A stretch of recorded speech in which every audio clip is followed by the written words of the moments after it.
Hello everyone, how are you doing? This is MD Tech here with another quick tutorial. In today's tutorial, I'm going to show you guys how to go about changing the filming location on a TikTok post after upload.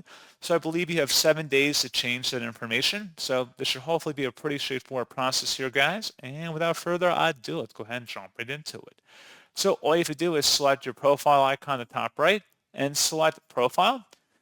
And then once you're on your profile, go ahead and select your profile icon again up at the top right and select Creator Tools and select View Analytics. Select Post on the left panel and then locate whatever post you want to adjust the filming location for. So if there's a location currently in this field, you can just delete it by clicking the X. And you can also go ahead and search the location as well by clicking inside of here and typing it in. Select it from the list in here. And then once you're done, you want to scroll down and select Save. Select the Save button. And that is all you have to do.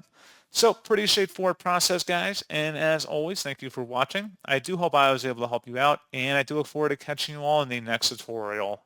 Goodbye.